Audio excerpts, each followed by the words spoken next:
ছাত্রছাত্রীরা, আজকে তোমাদেরকে ক্লাস 12-এর পলিমার চ্যাপ্টারের সম্বন্ধে বলবো। এই পলিমার চ্যাপ্টারে থেকে এইচএসএ অর্থাৎ উচ্চ মাধ্যমিক পরীক্ষায় এমসিকিউ একটি থাকে এবং 2 মার্কের কোশ্চেন একটি থাকে, টোটাল থাকে 3 মার্কস। অর্থাৎ এই চ্যাপ্টার থেকে কোনো বড় কোশ্চেন নেই। তো সেক্ষেত্রে তোমাদেরকে এখানে এমসিকিউ এবং 2 মার্কের কোশ্চেন গুরুত্ব সহকারে পড়তে হবে। এই পলিমার চ্যাপ্টারটি খুব ইম্পর্ট্যান্ট এই কারণে, প্রতিটি কম্পিটিটিভ এক্সাম অথবা যে কোনো এন্ট্রান্স পরীক্ষায় 1 মার্ক 2 মার্ক করে এমসিকিউ থেকে থাকে। তো তোমরা এটি গুরুত্ব সহকারে এই চ্যাপ্টারটি পড়বে। তো প্রথমে বলি পলিমার। হঠাৎ করে পলিমার আমাদেরকে কেন পড়তে হবে বা পলিমারের ভূমিকা কি, পলিমার কি কাজে লাগে, এগুলো একটু বলি। আধুনিক সভ্যতায় আমরা জীবনের প্রতি ক্ষেত্রে গৃহস্থালির বাসনপত্র, জামা কাপড় থেকে শুরু করে অটোমোবাইল, বায়োলজিক্যাল বা সার্জিক্যাল অপারেশনে যে সমস্ত যন্ত্রপাতি ব্যবহার করা হয়ে থাকে, সবকিছুতেই কিন্তু পলিমার প্রচুর পরিমাণে ব্যবহৃত হয়। তাহলে পলিমার জিনিসটা কি বা পলিমার কথাটির উৎপত্তি কোথা থেকে এসেছে তা আগে বলি। অ্যাকচুয়ালি পলি কথাটির অর্থ হলো মেনি, মানে কি বহু। পার্টস কথাটির, মার কথাটির অর্থ হচ্ছে পার্টস বা খণ্ড, অর্থাৎ বহু খণ্ড বিশিষ্ট। তাহলে পলিমার বহু খণ্ড বিশিষ্ট, অর্থাৎ বহু খণ্ড, অর্থাৎ একসঙ্গে অনেকগুলি খণ্ড যুক্ত হয়ে গেছে। তাহলে সেক্ষেত্রে পলিমার বলতে আমরা কি বুঝব না, অসংখ্য ক্ষুদ্র ক্ষুদ্র অণু যখন পরস্পরের সঙ্গে রাসায়নিক বন্ধনে আবদ্ধ হবে এবং দীর্ঘ শৃঙ্খল উচ্চ আণবিক ভর বিশিষ্ট একটি বৃহৎ অণু উৎপন্ন করবে, তখন তাকেই আমরা পলিমার বলবো। তাহলে আগে নিশ্চয়ই ক্ষুদ্র ক্ষুদ্র অণু ছিল, তা পরস্পরের সঙ্গে রাসায়নিক বিক্রিয়ার মাধ্যমে নতুন করে রাসায়নিক বন্ধনের মাধ্যমে যুক্ত হয়ে নিশ্চয়ই বৃহৎ অণু বা দীর্ঘ শৃঙ্খল বিশিষ্ট অণু উৎপন্ন করেছে, তাকেই আমরা বলবো পলিমার।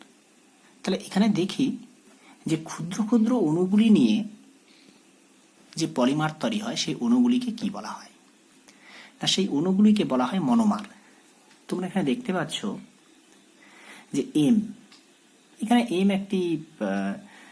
এম বলতে এখানে মনোমারকে বোঝানো হয়েছে। এম একটি অ্যালফাবেট দিয়ে আমি চিহ্নিত করেছি। তো সেখানে এন সংখ্যক এম, অর্থাৎ এন সংখ্যক, এন মানে আমি জানি না কতকগুলি মনোমার। তাহলে এন সংখ্যক মনোমার পরস্পরের সঙ্গে যুক্ত হয়ে একটি পলিমার তৈরি করেছে এবং সেখানে আমরা দেখতে পাচ্ছি প্রতিটি এম এর সঙ্গে একটি নতুন করে রাসায়নিক বন্ধন রয়েছে এবং যা কিন্তু দীর্ঘ শৃঙ্খল, তাকে আমরা বলছি পলিমার। এক্ষেত্রে এই যে মনোমার, এই মনোমারের কিন্তু আণবিক ভর কম। এই এন সংখ্যক এম যখন পরস্পরের সঙ্গে যুক্ত হয়ে যাবে, তখন টোটাল আণবিক ভর, টোটাল মলিকুলার মাস কিন্তু অনেক বেশি হবে এবং যার মান সাধারণত প্রায় 10,000-এর থেকেও বেশি হয়ে থাকে।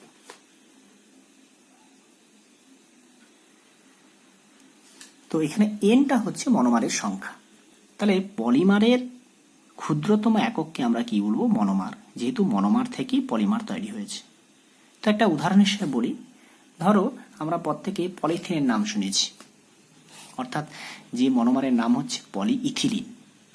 তো এই ক্ষেত্রে CH2 ডবল বন্ড CH2, এটি কি না, CH2 ডবল বন্ড CH2, এটি হচ্ছে ইথিলিন। তাহলে এই ইথিলিন পরস্পরের সঙ্গে যুক্ত হয়ে CH2 single bond CH2 bracket দিয়ে হোল এন, যেহেতু এটি শৃঙ্খল, আমি শৃঙ্খলটিকে আর বড় করিনি, তার জন্য ব্র্যাকেট করে হোল এন দিয়েছি। তাহলে এটি কি না, এটি হচ্ছে পলিইথিলিন, অর্থাৎ এটি একটি পলিমার। তাহলে এই পলিমারের মনোমারকে না, এই পলিমারের মনোমার হচ্ছে ইথিলিন। তো এইভাবে আমরা আস্তে আস্তে করে বিভিন্ন পলিমারের নাম, তার মনোমারের নাম এগুলি আমরা জানতে থাকব। তো এখানে পলিমারের কিছু ইউনিট রয়েছে, অর্থাৎ ইউনিট অফ পলিমার, পলিমারের একক। এখানে পলিমারের একক মানে আমরা যেমন পরিমাপের একক, গ্রাম, সেমি ইত্যাদি বোঝায়, সেইভাবে একক নয়। এখানে পলিমারের একক বলতে বেসড অন দি স্ট্রাকচার, অর্থাৎ তার গঠনের ভিত্তিতে পলিমারের একক কি কি হতে পারে। পলিমারের একক হচ্ছে দুটি। একটি একককে বলবো স্ট্রাকচারাল ইউনিট বা গঠনমূলক একক, আরেকটি একককে বলবো রিপিটিং ইউনিট বা পুনরাবৃত্তি একক। তো স্ট্রাকচারাল ইউনিট বা গঠনমূলক একক বলতে কি বোঝায়, অর্থাৎ মনোমারের যে অংশটি পলিমার গঠনে অংশগ্রহণ করেছে। তোমরা এখানে দেখো যে পলিইথিলিন এটি একটি পলিমার, তো এই পলিমারের মনোমার হচ্ছে ইথিলিন, তাহলে এখানে ইথিলিন মনোমার। কিন্তু এই ইথিলিন মনোমার যখন পরস্পরের সঙ্গে যুক্ত হয়ে পলিমার তৈরি করলো, তখন এখানে দেখতে পাচ্ছ এই ইথিলিনের এখানে ডবল বন্ড রয়েছে। এটি যখন রাসায়নিক বিক্রিয়ার মাধ্যমে যখন একটি পলিমার তৈরি করলো, তখন এখানে ডবল বন্ড ভেঙে আমরা দেখতে পাচ্ছি সিঙ্গেল বন্ড হয়েছে। তাহলে এখানে স্ট্রাকচারাল ইউনিটটা কি? দেখো এখানে মনোমারের যে গঠন রয়েছে, এই গঠনটি কিন্তু পলিমারের এই গঠনেও কিন্তু রয়েছে, অর্থাৎ CH2 ডবল বন্ড CH2 ছিল, এখানেও CH2 ডবল বন্ড CH2 না থেকে CH2 সিঙ্গেল বন্ড CH2 আছে, অর্থাৎ একটি দ্বিবন্ধন ভেঙে গেছে, দিয়ে একটি এক বন্ধন হয়েছে। কিন্তু এই CH2 গঠনের কোনো কিন্তু পরিবর্তন হয়নি। এটি হলো স্ট্রাকচারাল ইউনিট বা গঠনমূলক একক, অর্থাৎ মনোমারের গঠনটি কিন্তু পলিমারের মধ্যেও রয়েছে। তাহলে মনোমারের যে গঠনটি পলিমারের মধ্যে রয়েছে তাই হলো গঠনমূলক একক বা স্ট্রাকচারাল ইউনিট। এক্ষেত্রে কিন্তু মনোমার একটি, গঠনমূলক একক কিন্তু একটি। তারপরে দেখো আরো একটি উদাহরণ, vinyl chloride. CH2 double bond CHCl এটি হলো একটি মনোমার, অর্থাৎ ভিনাইল ক্লোরাইড মনোমার। কার মনোমার? না PVC, পলিভিনাইল ক্লোরাইডের মনোমার। তো এক্ষেত্রে দেখো CH2 double bond CH single bond Cl, তাহলে এই গঠনটি কিন্তু, এই যে গঠন, এই গঠনটি পুরোপুরি কিন্তু এখানেও রয়েছে। এই গঠনটি শুধু পরিবর্তন দেখতে পাচ্ছি কি না, ডবল বন্ড এখানে একটি সিঙ্গেল বন্ড আছে। তাহলে সেক্ষেত্রে এর স্ট্রাকচারাল ইউনিট বা গঠনমূলক একক কি হবে না, CH2 single bond CH single bond Cl, অর্থাৎ গঠনমূলক এককটা কিন্তু আমি পলিমার থেকেই পাবো। কিন্তু পলিমার থেকে কি করে পাবো না, তার আগে আমাকে মনোমারের গঠনটা একবার দেখে নিতে হবে কি আছে, তাহলে কিন্তু যে কোনো পলিমার থেকে তার গঠনমূলক একক বা স্ট্রাকচারাল ইউনিট খুঁজে বার করা সহজ। তো আরেকটু টিপিক্যাল এক্সাম্পল পড়ে আসি, যেমন ধরো PET, এটি একটি পলিমার, এর নাম হলো কি পলি ইথিলিন টেরিথ্যালেট। তো এর মনোমার কি কি হয় না, একটি মনোমার হয় ইথিলিন গ্লাইকল, আরেকটি মনোমার হয় টেরিথ্যালিক অ্যাসিড। তাহলে এক্ষেত্রে কিন্তু দুটো মনোমার পেয়েছি। তাহলে এর স্ট্রাকচারাল ইউনিট বা গঠনমূলক একক কি হবে আমরা একটু দেখে নিই। তো এই দুটো মনোমার যখন পরস্পরের সঙ্গে যুক্ত হয়, তখন যে পলিমারের গঠনটি দাঁড়ায় তা হলো এটি, অর্থাৎ ethylene গ্লাইকলের OCH2 single bond CH2O, এটা কিন্তু ইথিলিন গ্লাইকলের স্ট্রাকচারে কিন্তু। তারপরে C double bond O C6H4 C double bond O, এটি কিন্তু টেরিথ্যালিক অ্যাসিডের স্ট্রাকচার। শুধু এখানে এই OH এর H এবং অ্যাসিডের OH, অ্যাসিডের OH গ্রুপ এবং এর H গ্রুপ, এরা কিন্তু জল হয়ে বেরিয়ে গেছে। তাহলে সেক্ষেত্রে যে স্ট্রাকচারটি পড়ে থাকলো তা হলো পলিমার। তো এক্ষেত্রে দুটো গঠনমূলক একক রয়েছে কি, এখানে মনোমারের গঠনের দিক করে যদি তাকিয়ে থাকি, এখানে ইথিলিনের গঠনটা কিন্তু, এখানে ইথিলিনের গঠন OCH2 সিঙ্গেল বন্ড CH2O, তেমনি C double bond C6H4 C double bond, এটি টেরিথ্যালিকের গঠন। তাহলে পলিমারের মধ্যে কিন্তু দুটো মনোমারের গঠন লুকিয়ে আছে। তাই এর স্ট্রাকচারাল ইউনিট বা গঠনমূলক একক কিন্তু দুটি, একটি হবে single bond O CH2 single bond CH2 single bond O, আরেকটি হবে C double bond O single bond C6H4 single bond C=O। অর্থাৎ প্রতিটি ক্ষেত্রে কিন্তু মনোমারের গঠনগুলোই কিন্তু পলিমারের মধ্যে লুকিয়ে আছে। সেক্ষেত্রে গঠনমূলক একক বা স্ট্রাকচারাল ইউনিট বের করানোর সময় আমাকে মনোমারের গঠনটি খেয়াল রাখতে হবে। এটি গেল স্ট্রাকচারাল ইউনিট বা গঠনমূলক একক। এরপরে আসি রিপিটিং ইউনিট বা পুনরাবৃত্তি একক কি। রিপিটিং ইউনিট বা পুনরাবৃত্তি একক মানে কি না, পলিমার অণুর গঠনে যে অংশটি পুনরাবৃত্ত হয়ে সমগ্র পলিমার শৃঙ্খল গঠন করে। যেহেতু একটি দীর্ঘ শৃঙ্খল, সেক্ষেত্রে আমরা দীর্ঘ শৃঙ্খলটাকে অঙ্কন করি না, সেক্ষেত্রে আমরা ব্র্যাকেট লাগিয়ে হোলেন দিয়ে দিই। তো সেক্ষেত্রে আমি কি করে রিপিটিং ইউনিট বা পুনরাবৃত্তি একক বের করব না, পলিমারের ক্ষেত্রে যখনই আমি কোনো রিপিটিং ইউনিট বা পুনরাবৃত্তি একক বের করব, সেক্ষেত্রেও কিন্তু আমাকে মনোমারের গঠনে তাকাতে হবে। তো তার একটি উদাহরণ দেখাই। তো দেখো, পিভিসি এর অ্যাকচুয়ালি মনোমার হচ্ছে CH2 double bond CH single bond Cl। এর নাম কি না, এর নাম হচ্ছে ভিনাইল ক্লোরাইড Vc। যখন এটি পলিমার গঠন করলো, তখন সেখানে তার পলিমারের স্ট্রাকচারটা দাঁড়াচ্ছে CH2 single bond CHCl single bond CH2 single bond CHCl, অর্থাৎ double bond to get single bond character. এটা পলিমারের গঠনেই এইভাবে রাসায়নিক বিক্রিয়া অংশগ্রহণ করছে, তারা ডাবল বন্ডটা সিঙ্গেল বন্ডে কনভার্ট হচ্ছে। কিন্তু এক্ষেত্রে দেখো, এই যে CH2 সিঙ্গেল বন্ড CHCl, আমি এটাকে স্টপ করছি।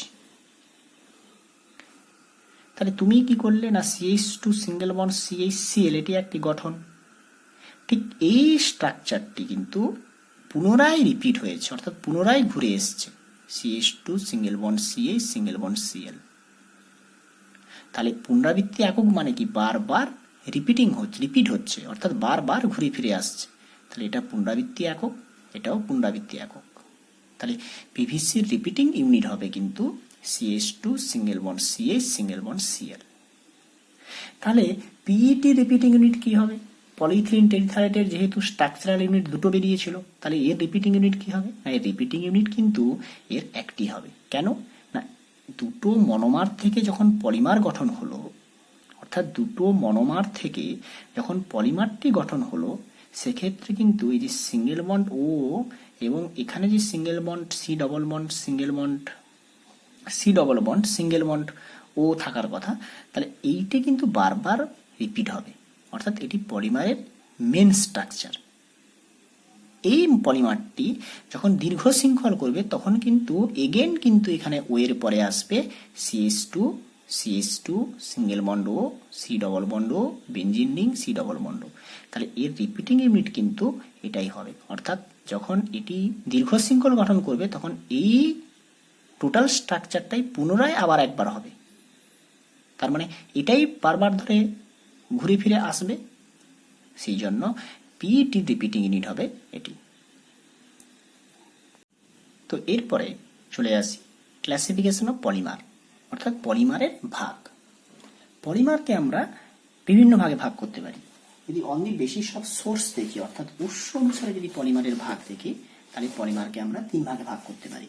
কি কি না, এক হচ্ছে ন্যাচারাল পলিমার বা প্রাকৃতিক পলিমার, আর একটাকে বলছি সিনথেটিক পলিমার বা কৃত্রিম পলিমার, আর একটাকে বলছি সেমি সিনথেটিক পলিমার বা অর্ধ কৃত্রিম পলিমার। তো ন্যাচারাল পলিমারের উদাহরণ কি কি হতে পারে? স্টার্চ হতে পারে, সেলুলোজ হতে পারে, প্রাকৃতিক rubber, nucleic acid etcetera. Synthetic polymer হতে পারে polyethylene, PVC, polyphenyl chloride, polystyrene, polypropylene, nylon ETC. Semi synthetic polymer হতে পারে সেলুলোজ নাইট্রেট, সেলুলোজ অ্যাসিটেট। তো এক্ষেত্রে সেমি সিনথেটিক পলিমার বলতে কি বোঝায় না, প্রকৃতিজাত পলিমারের রাসায়নিক রূপান্তরের মাধ্যমে যে পলিমার উৎপন্ন হয় তাকে আমরা সেমি সিনথেটিক পলিমার বলবো। অর্থাৎ প্রাকৃতিক পলিমার, তাকে রাসায়নিক রূপান্তরের মাধ্যমে যখন অন্য কোনো পলিমারে পরিণত করব, তখন তাকে সেমি সিনথেটিক পলিমার বলা হবে। এছাড়া পলিমারের আরো ভাগ রয়েছে, যেমন ধরো on the basis of polymerization. Polymerization কি? What is polymerization? পলিমারাইজেশন হচ্ছে মনোমার থেকে পলিমার তৈরির পদ্ধতিকে বলবো পলিমারাইজেশন। তাহলে পলিমারাইজেশনের উপর ভিত্তি করে পলিমারের দুটো ভাগ রয়েছে। এক নম্বর ভাগ হচ্ছে চেন অর অ্যাডিশন পলিমার, অর্থাৎ শৃঙ্খল বা জুতো পলিমার। আরেকটি হলো কন্ডেনসেশন পলিমার বা সংঘনন পলিমার। চেন বা অ্যাডিশন পলিমারেশনের ক্ষেত্রে মনোমারগুলো কিন্তু পরস্পর যুক্ত হয়ে যাবে। এক্ষেত্রে কিন্তু কোনো অণু আয়ন মূলক বিক্রিয়া করাকালীন বাইরে বেরিয়ে যাবে না, তার জন্য এটাকে নাম হয়েছে চেন বা অ্যাডিশন পলিমার। তেমনি কন্ডেনসেশন পলিমার বা সংঘনন পলিমারের ক্ষেত্রে কিন্তু মনোমারগুলো যখন পরস্পরের সঙ্গে রাসায়নিক বিক্রিয়া করবে তখন কিন্তু সেখান থেকে উপজাত রূপে কোনো পদার্থ কিন্তু বেরিয়ে যাবে, যার জন্য এটাকে কন্ডেনসেশন পলিমার নাম বলা হয়েছে। এগুলি পরে বিস্তারিত আলোচনা করব। চেন বা অ্যাডিশনের উদাহরণ কি হবে? Polyethylene, polypropylene, PVC, polystyrene, Teflon, butyl rubber. আর কন্ডেনসেশন পলিমারের হবে পিইটি, নাইলন 66, ব্যাকেলেট, ইটিসি। পলিমারের আরও ভাগ রয়েছে কিসের উপর না, on the basis of structure, গঠনের উপর পলিমারের ভাগ রয়েছে। গঠনের উপর পলিমারের ভাগ কিন্তু 3 রকমের। কি কি না, 1 নম্বর ভাগ হচ্ছে লিনিয়ার পলিমার, অর্থাৎ রৈখিক পলিমার। 2 নম্বর ভাগ হচ্ছে ব্রাঞ্চড পলিমার। 3 নম্বর ভাগ হচ্ছে নেটওয়ার্ক পলিমার। তো রৈখিক পলিমার কি না, রৈখিক মানে কি লিনিয়ার, অর্থাৎ মনোমার অণুগুলি যখন পরস্পর যুক্ত হবে তখন তারা সরল রৈখিকভাবে যুক্ত হবে। সরল রৈখিকভাবে যুক্ত হবে বলেই তাদেরকে রৈখিক পলিমার বলা হচ্ছে। সরল রৈখিকভাবে যুক্ত হয়ে তারা কি করবে না, দীর্ঘ শৃঙ্খল বিশিষ্ট পলিমার তৈরি করবে। তো একটা উদাহরণ দেখায় ছবি আকারে। ধরো Na, এই Na মানে কি, এটা কি না, এই এটা হচ্ছে এখানে মনোমার। তাহলে N সংখ্যক এই মনোমারগুলি যখন পরস্পর যুক্ত হবে তখন দেখো এখানে সরলরৈখিকভাবে যুক্ত হয়েছে, অর্থাৎ এর গঠনটা এইভাবে সরলরৈখিক, যদিও এটা বাঁকানো কিন্তু এটা সরলরৈখিকই। সেক্ষেত্রে এটি লিনিয়ার পলিমার। আর ব্রাঞ্চড পলিমার কি না, ব্রাঞ্চড পলিমারের বাংলা মানে হচ্ছে শাখাযুক্ত পলিমার। শাখাযুক্ত পলিমার মানে কি না, যেসব পলিমার অণুর শৃঙ্খলের সঙ্গে একাধিক শাখা শৃঙ্খল যুক্ত থাকবে তখন তাদের শাখাযুক্ত পলিমার বলবো। অর্থাৎ দেখো Na, এই Na এটি একটি, এ মানে কি, এখানে এ হচ্ছে মনোমার। তো এই মনোমারগুলো যখন পলিমার তৈরি করলো তখন দেখা গেল যে এদের মধ্যে দীর্ঘ শৃঙ্খল তো রয়েছে, কিন্তু এই দীর্ঘ শৃঙ্খলের সঙ্গেও কিন্তু একটি করে শাখা শৃঙ্খল রয়েছে, এগুলোকে বলবো শাখা, অর্থাৎ এরা শাখান্বিত রয়েছে। তাহলে দীর্ঘ শৃঙ্খলের সঙ্গে যখন শাখান্বিত কোনো শৃঙ্খল থাকছে তখন তাদেরকে বলবো ব্রাঞ্চড পলিমার। এটা দেখো, এটা দীর্ঘ শৃঙ্খল কিন্তু এর সঙ্গে কিছু শাখা যুক্ত আছে, তার জন্য এটাকে বলছি ব্রাঞ্চড পলিমার বা শাখাযুক্ত পলিমার। লিনিয়ার পলিমারের যেমন উদাহরণ হচ্ছে HDPE, অর্থাৎ হাই ডেনসিটি পলিইথিলিন। এর এক্সাম্পল পরের দিকেও আরও এক্সাম্পল বলবো। এর এক্সাম্পল হচ্ছে HDPE, অর্থাৎ হাই ডেনসিটি পলিইথিলিন। আর ব্রাঞ্চড পলিমারের এক্সাম্পল হচ্ছে LDPE,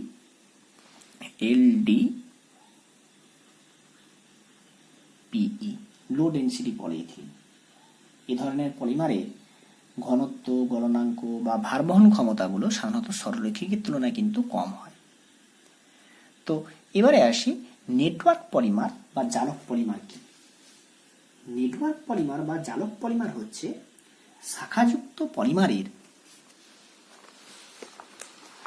ভিন্ন ভিন্ন অণুগুলি শাখাসমূহ পরস্পরের সঙ্গে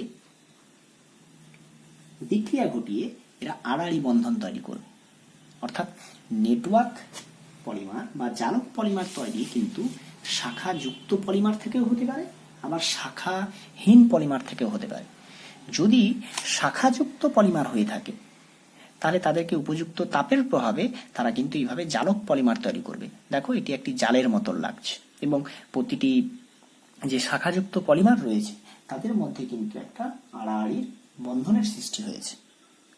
তেমনি যদি শাখাহীন পলিমার হয় তাহলে শাখাহীন পলিমারগুলোর ক্ষেত্রে কিন্তু আমাকে কি করতে হবে না, বাইর থেকে সালফার পরমাণু যোগ করে এবং উপযুক্ত তাপের প্রভাবে তাদের মধ্যে এইভাবে জালক পলিমার তৈরি করতে হবে, যেখানে সালফারগুলো আড়াআড়ি বন্ধন তৈরি করেছে, তাই এটিকে আড়াআড়ি বন্ধন বিশিষ্ট পলিমারও বলা হয়ে থাকে। দুটিই কিন্তু জারক পলিমার, অর্থাৎ শাখাযুক্ত পলিমার থেকেও জারক পলিমার হতে পারে, আর শাখাহীন পলিমার থেকেও কিন্তু জারক পলিমার হতে পারে। তো এদের উদাহরণগুলো সাধারণত হতে পারে ভালকানাইজড রাবার হতে পারে, ফেনল ফর্মালডিহাইড রেজিন হতে পারে, ইপক্সি রেজিন হতে পারে ইত্যাদি। তো এরপরে আসি, পলিমারের আরও ভাগ রয়েছে বেস্ট অন দি অ্যাপ্লিকেশন, অর্থাৎ প্রয়োগের ভিত্তিতে। অর্থাৎ পলিমারকে আমরা বিভিন্নভাবে ব্যবহার করি, তার ভিত্তিতে পলিমারের ভাগ রয়েছে। আমরা সচরাচর এই সমস্ত নামও ইউজ করে থাকি। রবার বা স্থিতিস্থাপক পলিমার, প্লাস্টিক হতে পারে, ফাইবার বা তন্তু, তরল রেজিন হতে পারে। পলিমারের আরও একটি বিশেষ ভাগ রয়েছে, যেটিকে আমরা বলি যে best on the effect of heat, অর্থাৎ তাপমাত্রার উপর ভিত্তি করে পলিমারের ভাগ রয়েছে, অর্থাৎ থার্মাল স্টেবিলিটি, তাপীয় স্থায়িত্বের উপর ভিত্তি করে দুটি ভাগ। কি কি না, একটা ভাগ হলো থার্মোপ্লাস্টিক, আরেকটি ভাগ হলো থার্মোসেটিং পলিমার। তো থার্মোপ্লাস্টিক পলিমার বলতে কি বোঝায় না, যেসব পলিমার তাপের প্রভাবে নমনীয়, তাপ অপসারণে পুনরায় আগের অবস্থায় ফিরে আসে, এবং এই পদ্ধতি যদি পলিমারের উপর বারংবার প্রয়োগ করা হয় তাহলে কিন্তু করা যাবে। অর্থাৎ তাপ প্রয়োগে এই পলিমারের যে গঠন বা স্ট্রাকচার তার কোনো পরিবর্তন হয় না। তাহলে দেখো, কঠিন বা শক্ত একটি পলিমার, তাকে তাপ প্রয়োগ করেছি, সে নমনীয় পলিমারে পরিণত হয়েছে। এই নমনীয় পলিমারকে আবার যদি শীতলীকরণ করি তাহলে সেটি কঠিন বা শক্ত পলিমারে পরিণত হবে, অর্থাৎ রিভার্সিবল প্রসেস। তাহলে এক্ষেত্রে কঠিন বা শক্ত পলিমার থেকে যেমন নমনীয় পলিমার পাবো, নমনীয় পলিমারকে শীতলীকরণ করলে কঠিন বা শক্ত পলিমার পাবো। তাহলে এই যে প্রসেসটা যদি বারংবার আমরা করতে থাকি তাহলেও কিন্তু পলিমারের গঠনের কোনো পরিবর্তন হবে না, বা পলিমারের স্ট্রাকচারটি ভেঙে যাবে না। তার জন্য এটাকে বলা হচ্ছে থার্মোসেটিং পলিমার, অর্থাৎ এটি তাপের প্রতি স্থিতিশীল, বা এটি তাপ প্রয়োগ করলে এটি গঠনের কোনো পরিবর্তন হচ্ছে না। থার্মোসেটিং পলিমার কি না, থার্মোসেটিং অর্থাৎ তাপ প্রয়োগ করলে এই পলিমার, এখানে একটি পলিমার নিয়েছি যেটা হচ্ছে ব্রাঞ্চড পলিমার রয়েছে, তাপ প্রয়োগ করেছি, এখানে জারক পলিমার তৈরি হয়েছে।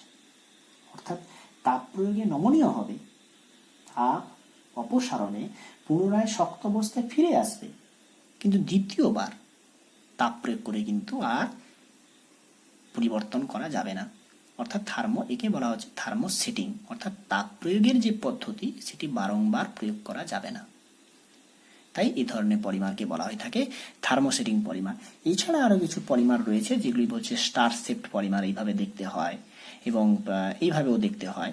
এছাড়া ডেনড্রাইমার বলে একটি পলিমার রয়েছে, যে পলিমারের কোনো মূল শৃঙ্খল থাকে না, তাদেরকে ডেনড্রাইমার বলা হয়ে থাকে।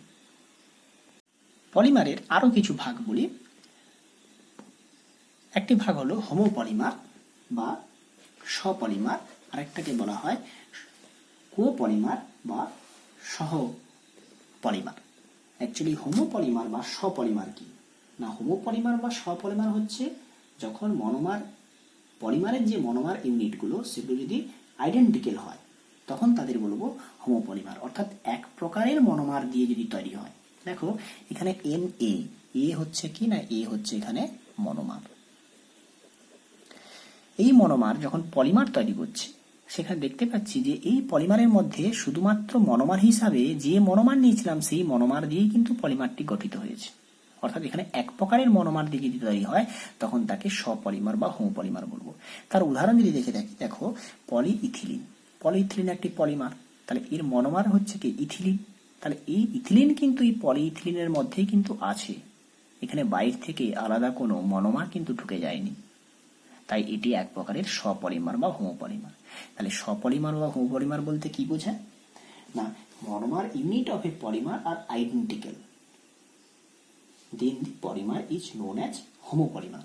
Example কি হবে, পলিইথিলিন, পিভিসি, ইটিসি এক্সেট্রা। আর কোপলিমার কখন না, কোপলিমার বলতে যাকে বলা হয় সহপলিমার বা কোপলিমার, অর্থাৎ এখানে একাধিক ভিন্ন প্রকারের মনোমার দিয়ে তৈরি। দেখো এখানে Na এবং Nb দুটো আলাদা টাইপের মনোমার, এ একটা মনোমার, বি একটি মনোমার। যখন এবি মনোমার পরস্পরের সঙ্গে যুক্ত হয়ে যে পলিমার তৈরি করছে, তখন এই পলিমারের মধ্যে দুটো আলাদা বা ভিন্ন টাইপের মনোমার রয়েছে, এ বি বি এ এ, তাই এটিকে বলা হয় সপলিমার বা কোপলিমার।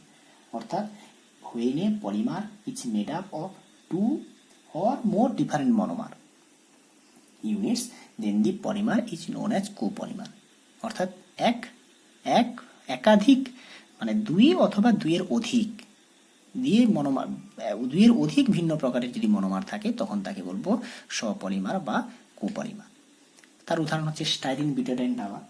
তবে এই কোপলিমার বা সপলিমারের বিভিন্ন টাইপ হয়, আরো 4 রকমের টাইপ রয়েছে কোপলিমারের। যেমন ধরো অল্টারনেটিং কোপলিমার, র্যান্ডম কোপলিমার, ব্লক কোপলিমার, গ্রাফট কোপলিমার।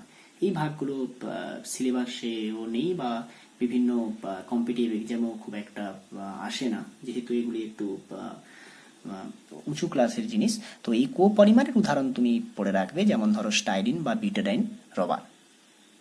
তো এবারে বলি বিভিন্ন যে টাইপের যে পলিমার তার উদাহরণগুলো বলে যাই। যেমন ধরো প্রাকৃতিক পলিমার, প্রাকৃতিক রবার, সেলুলোজ, স্টার্চ। কৃত্রিম polymer, nylon, terylene, PVC, PE, PP. অর্ধকৃত্রিম polymer, cellulose nitrate, cellulose acetate. জুতো পলিমার, পলিইথিলিন, পলিফিনাইল ক্লোরাইড। সংঘনন পলিমার, পলিয়ামাইড, পলিয়েস্টার। রৈখিক polymer, nylon, polyethylene, polystyrene, STP. শাখাযুক্ত পলিমার যেমন এলডিপি, যেটাকে বলা হয় লো ডেন্সিটি পলিইথিলিন। জালক পলিমার হতে পারে bakelite, epoxy resin, vulcanized rubber. Rubber বা স্থিতিস্থাপক পলিমার হিসাবে প্রাকৃতিক রাবার হতে পারে স্টাইরিন, বিউটাডাইন রাবার। প্লাস্টিকের ক্ষেত্রে পলিইথিলিন, পলিপ্রোপিলিন। ফাইবার বা তন্তুর ক্ষেত্রে তুলো, রেশম, লাইলন। তরল রেজিন যেমন ফেভিকল, মুভিকল হতে পারে। থার্মোপ্লাস্টিকের ক্ষেত্রে polystyrene, polyethylene, thermosetting, phenol, formaldehyde resin. সপলিমার, পলিইথিলিন, কোপলিমার হতে পারে স্টাইরিন, বিউটাডাইন রাবার। তো এখন তোমাদেরকে বলি যে সমস্ত ভাগগুলো বললাম, যেমন ধরো হোমোপলিমার, কোপলিমারের পার্থক্য, থার্মোসেটিং, থার্মোপ্লাস্টিকের পার্থক্য, রৈখিক পলিমার, নেটওয়ার্ক পলিমারের পার্থক্য, এগুলি তোমরা কিন্তু ভালো করে পড়ে রাখবে। এগুলোর সংজ্ঞা থেকে বা বিভিন্ন বৈশিষ্ট্য যেগুলো বললাম, সেগুলোই কিন্তু একটা একটা পার্থক্য হিসাবে হবে। তোমরা পার্থক্যগুলো কিন্তু পার্থক্য এবং সঙ্গে উদাহরণ খুব ভালো করে করবে। পরীক্ষায় উদাহরণ প্রচুর পরিমাণে এসে থাকে বা পড়ে থাকে। এরপরে বলি পলিমারাইজেশন প্রসেস। অর্থাৎ পলিমারাইজেশন কি না? পলিমারাইজেশন বলতে আমরা সাধারণ কথায় জানি যে মনোমার থেকে পলিমার তৈরির পদ্ধতিকে আমরা পলিমারাইজেশন বলবো। অর্থাৎ যে রাসায়নিক বিক্রিয়া দ্বারা বহু সংখ্যক মনোমার অণু রাসায়নিক বন্ধনে যুক্ত হয়ে বৃহদাকার ও উচ্চ আণবিক ভর বিশিষ্ট পলিমার অণু গঠন করে, সেই পদ্ধতিকে আমরা বলবো কি? পলিমারাইজেশন। অর্থাৎ পলিমারাইজেশন হচ্ছে একটা প্রসেস যেখানে আমরা মনোমার থেকে পলিমার তৈরি করব। তো এই পলিমারাইজেশনের কিন্তু দুটি ভাগ রয়েছে। কি না? এক হচ্ছে জুতো বা শৃঙ্খল পলিমারাইজেশন, আরেকটি হলো সংঘনন পলিমারাইজেশন। তো জুতো বা শৃঙ্খল পলিমারাইজেশন কি না? যে পলিমারাইজেশনে একই বা ভিন্ন প্রকারের বহু সংখ্যক মনোমার অণু পরস্পরের সঙ্গে রাসায়নিক বিক্রিয়ার মাধ্যমে যুক্ত হয়ে পলিমার গঠন করে, কিন্তু উপজাত রূপে কোনো পরমাণু, অণু বা মূলক উৎপন্ন হয় না, তখন তাকে বলবো জুতো পলিমারাইজেশন। অর্থাৎ যে মনোমারগুলো নিব সেই মনোমারগুলোই যুক্ত হয়ে পলিমার তৈরি করবে। যেমন ধরো উদাহরণ ধরো তবে এই জুতো পলিমারাইজেশনের ক্ষেত্রে যে সমস্ত মনোমারগুলো অংশগ্রহণ করে, অলিফিন জাতীয় monomer, CH2 double bond CH single bond CH thread olefin জাতীয় কম্পাউন্ড। ভিনাইল জাতীয় compound CH2 double bond CHCl। Aryl জাতীয় কম্পাউন্ড হতে পারে এই যে CH2 double bond CH single bond CH2Cl। ডাইন জাতীয় কম্পাউন্ড, দুটি ডাবল বন্ড আছে, CH2 double bond CH single bond CH double bond CH। এই মনোমারগুলো সাধারণত জুতো বা শৃঙ্খল পলিমারাইজেশনে অংশগ্রহণ করে। তেমনি সংঘনন বা কনডেনসেশন পলিমারাইজেশন কি না? যে পলিমারাইজেশন প্রক্রিয়ায় দুটি কার্যকরী মূলক বিশিষ্ট একই বা ভিন্ন ধরনের মনোমার অণুগুলি পরস্পরের সঙ্গে যুক্ত হবে। অর্থাৎ সংঘনন পলিমারাইজেশনের ক্ষেত্রে খেয়াল রাখতে হবে যে মনোমারগুলোর কার্যকরী মূলক কিন্তু থাকতে হবে। সেই ধরনের মনোমারগুলো সংঘনন পলিমারাইজেশনের মাধ্যমে পলিমার তৈরি করে। এবং এই সমস্ত পলিমারেশনের ক্ষেত্রে H2O, HCl, NH3 এগুলো কিন্তু অপসারণ ঘটে, অর্থাৎ বাইরে বেরিয়ে যায়। একটা উদাহরণ দেখায়, দেখো এখানে একটি আমি উদাহরণ লিখেছি NH2 benzene ring C double bond OH। ঠিক এটি একটি মনোমার, এটি একটি মনোমার। আরেকটি মনোমার নিয়েছি NH2 বেঞ্জিন রিং তার সঙ্গে COH। দেখো এখানে এই যে COH অ্যাসিড গ্রুপের OH এবং এটা অ্যামিন গ্রুপ NH2, এই NH2 এর আরও একটি হাইড্রোজেন এবং অ্যাসিডের OH গ্রুপ পরস্পরের সঙ্গে যুক্ত হয়ে জলের অণু তৈরি করেছে, অর্থাৎ জলের অপসারণ ঘটবে, কনডেন্সড হয়ে যাবে। কনডেন্স যখন হয়ে যাবে তখন NH2 benzene ring C double bond O NH double benzene ring C double bond OH, বা এ যদি আরও একটা NH2 সঙ্গে যুক্ত হয় তখন এখানে C ডবল বন্ড NH হবে, তাহলে এটি একটি পলিমার। তাহলে এখানে তোমরা দেখো যে দুটি মনোমার যুক্ত হয়ে যে পলিমার তৈরি করেছে, এখানে কিন্তু জলের অণুর অপসারণ ঘটেছে -H2O, তার জন্য এটাকে বলা হচ্ছে সংহরণ পলিমারাইজেশন। আজকে দ্রুত পলিমারেশন এবং সংহরণ পলিমারেশনের সংজ্ঞা এবং কোন কোন মনোমারগুলো অংশগ্রহণ করে তা বললাম।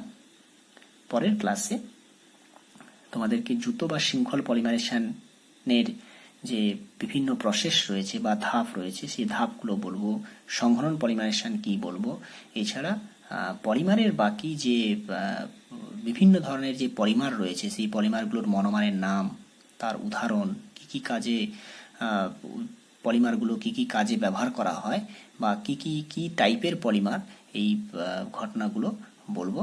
তোমরা প্রত্যেকে এই ভিডিওটি সাবস্ক্রাইব করো পরবর্তী ভিডিওগুলি পাওয়ার জন্য। ধন্যবাদ।